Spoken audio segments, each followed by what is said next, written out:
Before this video starts, I just want to say this is not one of those fancy ass fucking videos where there's like footage of Trae on the screen. It's just a nigga talking, so click off if you don't give a fuck.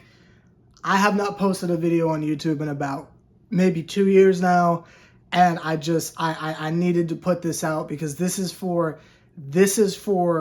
Atlanta sports fans. This is for Atlanta Hawks fans. You know, this is it's not about the views or anything like that. There's so many dork ass niggas that like want to be fucking Stephen A. Smith or like they want to have these stupid ass fucking think pieces and shit like that, and everybody wants to be like pseudo professional and shit. And the slander of Trae Young is so fucking ridiculous that I had to come out of retirement to make this video just real quick. So this is just a one-time thing. If you don't know who I am, fuck you. I don't give a shit. This is for the niggas who know me. I'm just putting this out because somebody has to speak on this shit. It is out of fucking control. Trae Young is Atlanta. He is Atlanta. He's a part of us. We drafted him. He's been here 7 fucking years, going on 8. He means so much to this fucking city, to the fucking state of Georgia. Like, you dorks in the fucking, like everywhere, like, y'all don't fucking understand, okay? Like, y'all don't get this shit. I'm gonna address this shit from a basketball standpoint, then I'll go personal, and then I'll get the fuck out of here, and I'll go back to retirement. But let me just explain something to you dork ass. We're gonna start with the fucking dorks, right? Then we'll talk the personal shit, okay? Dork ass niggas. Listen and listen good. Let me bend your fucking ear for a second. This idea that Trae was unplayable and had to go is bullshit. And it's from niggas that don't even fucking watch the games. Now, I've been disconnected as fuck from the NBA.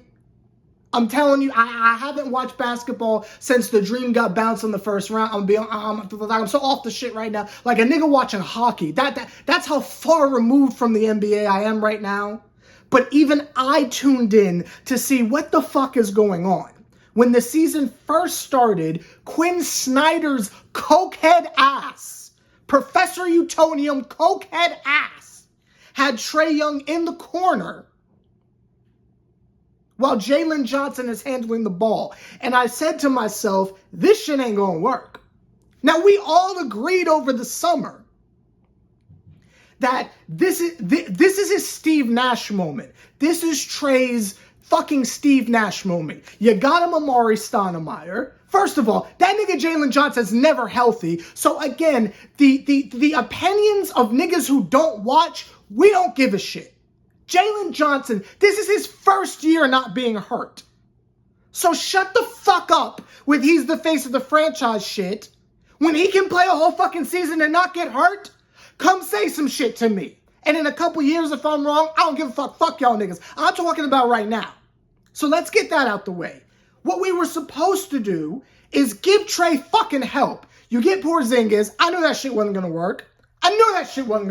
Y'all niggas who know me, like, extend amount of time for the fucking decade plus I've been on this motherfucker. Like, you know what I mean? Like, y'all know Kristaps is a fucking bum. I told you that shit wasn't going to work, but that's not the end of there. You bring in Kristaps Porzingis. You bring in,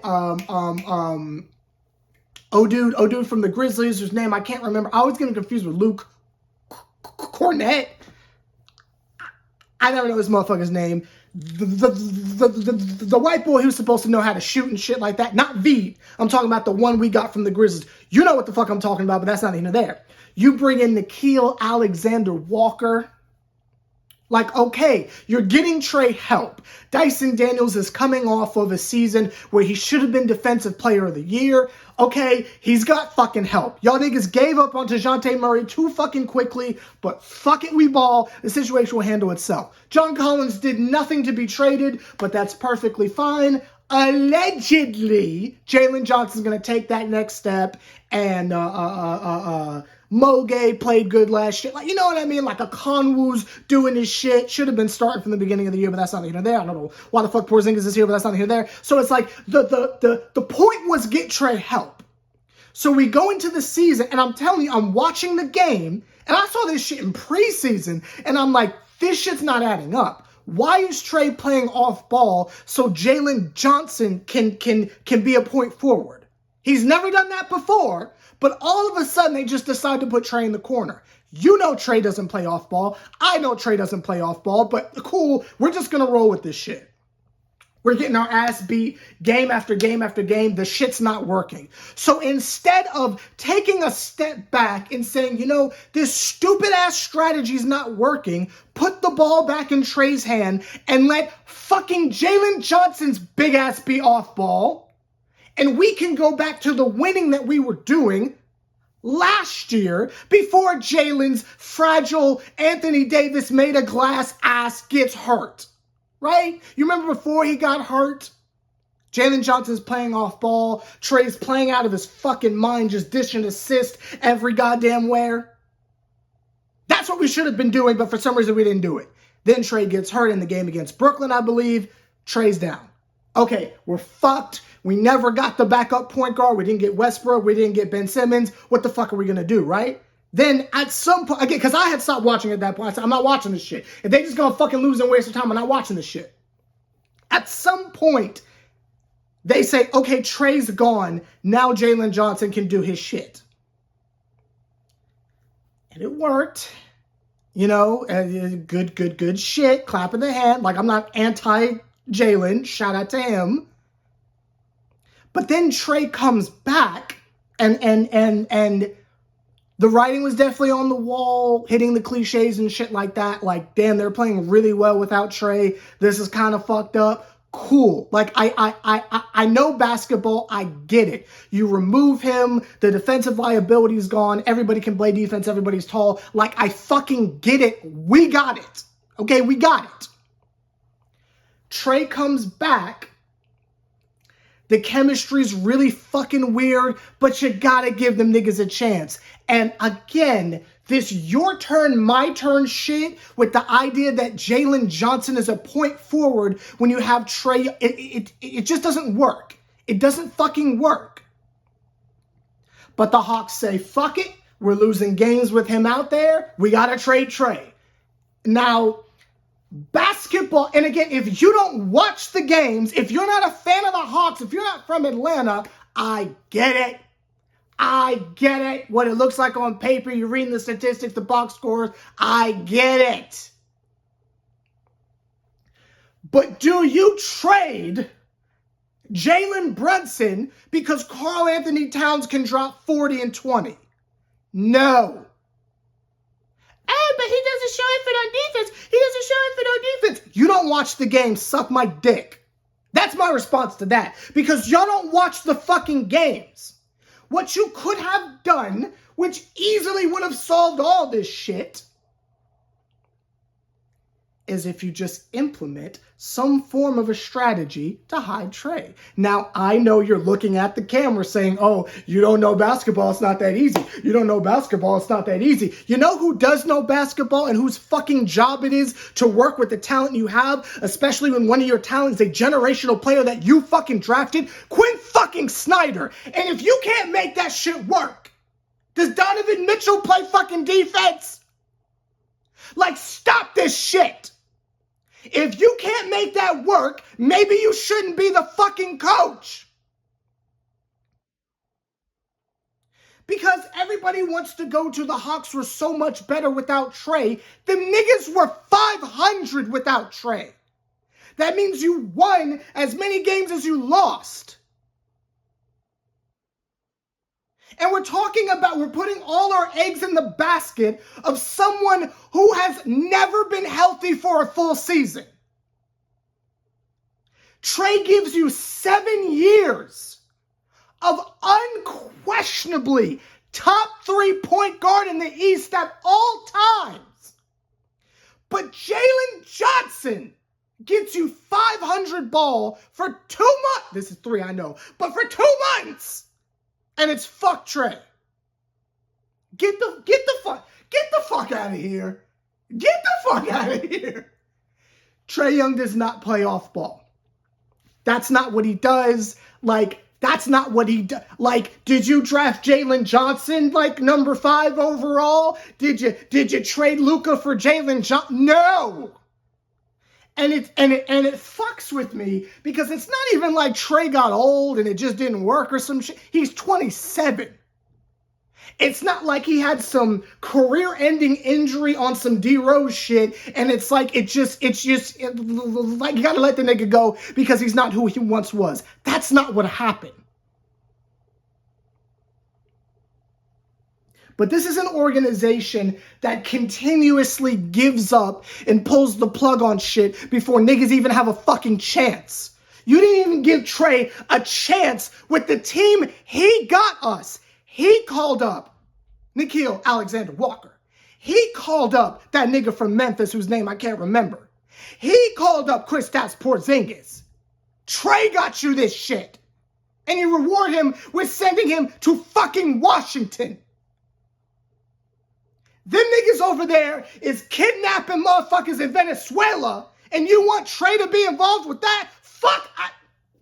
Nigga, it's pissing me the fuck off. That's the basketball part of it. So fuck all these stat-watching nerds that don't even watch the fucking game. I had a nigga tell me, no offense, this is my homie, but I had a nigga tell me that we don't need Trae because we're building around Dyson Day. Get the fuck out.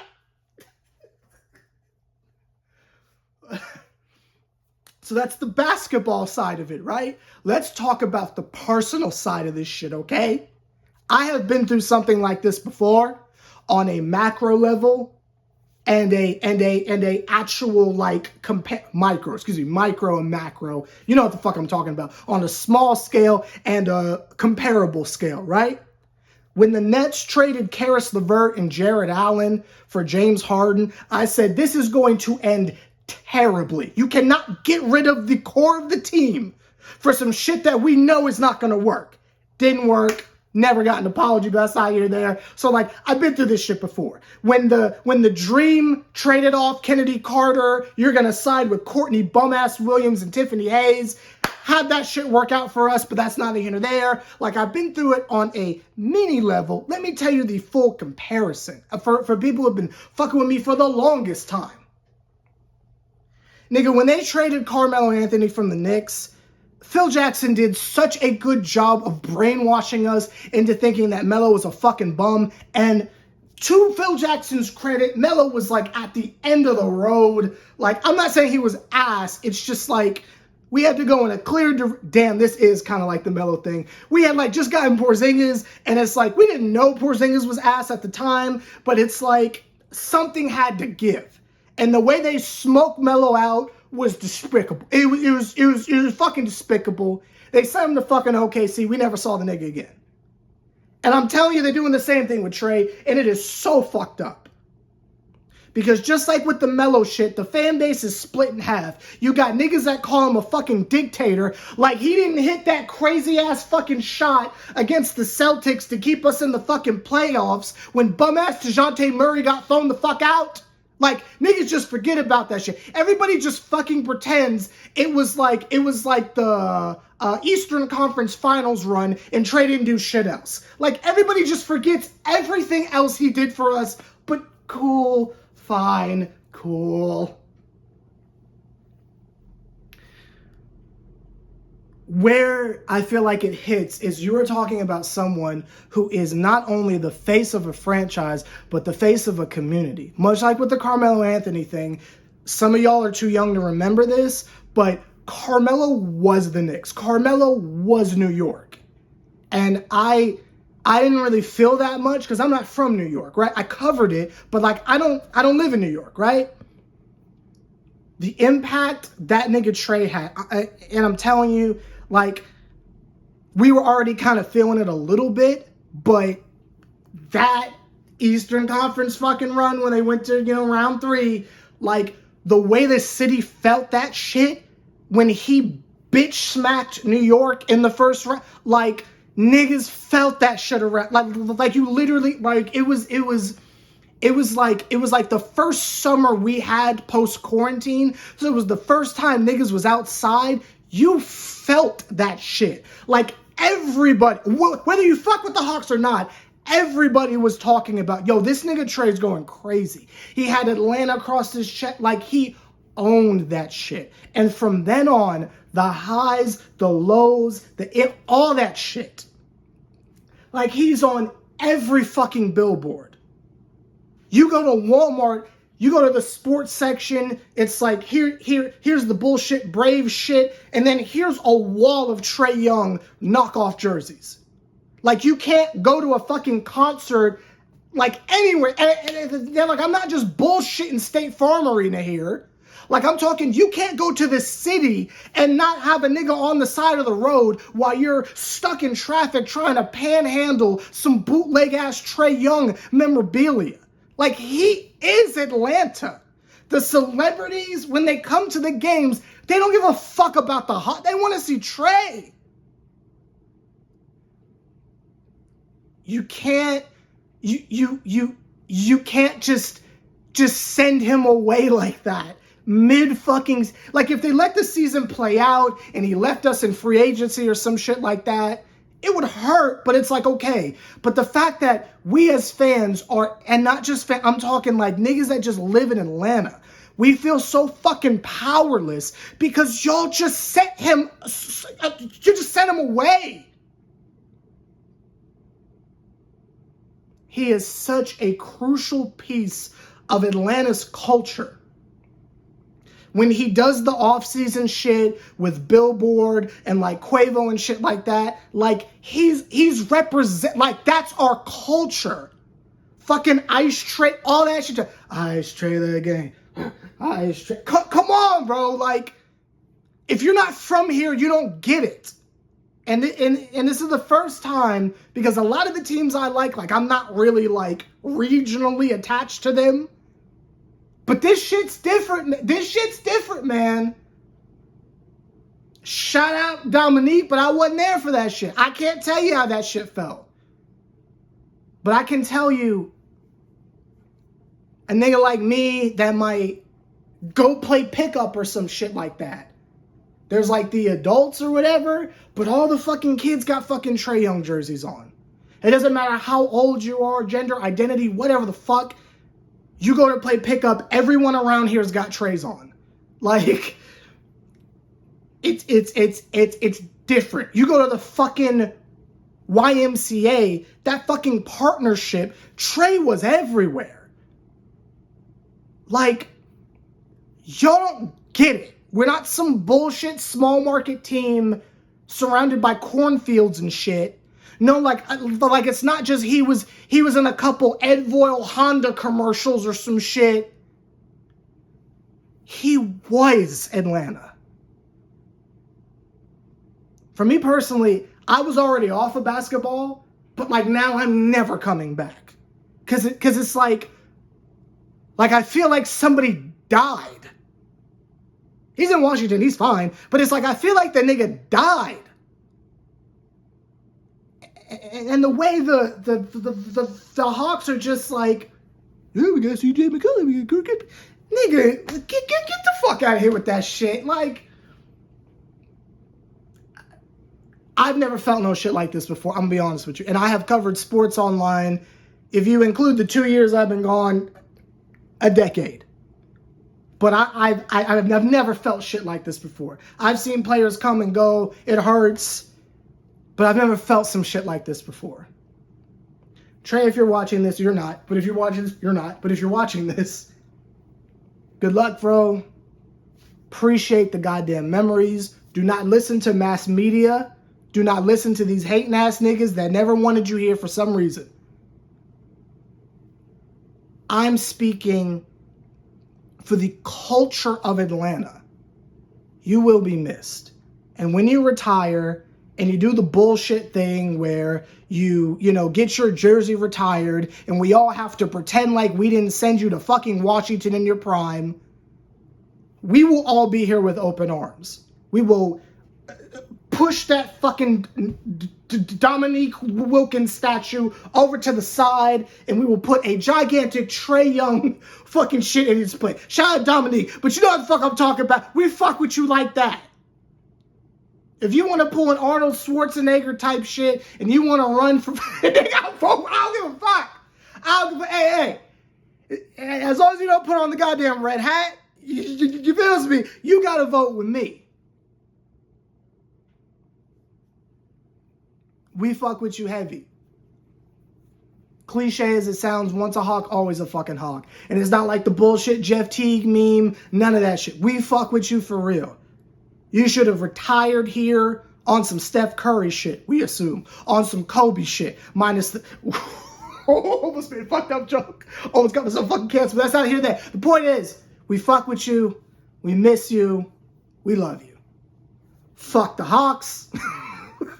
Fuck y'all niggas. I'll never fucking forgive you. I'm telling you, in 10 years, they're going to try to sweep this shit under the rug like, oh, it's all love, it's all love. Fuck you. Respectfully. Fuck you. I just want to put this shit out there from an actual person who lives in Atlanta, who understands this shit. Not just some dork trying to get views on their cute little YouTube channel. So respectfully, from me, I'm not going to say my name because I'm not trying to get dropped from a label, but from me, Hawks, fuck you. Take your ass back to Cincinnati, where the fuck you came from. Fuck y'all niggas. If you need me, I'll be at a New Jersey Devils game screaming my ass off. You know, them niggas got this motherfucker named Jack Hughes. Woo! But that's not here there. I'll see you motherfuckers later. And retirement is great, in case you're wondering. A lot of fucking free time. A lot of fucking free time. Yeah.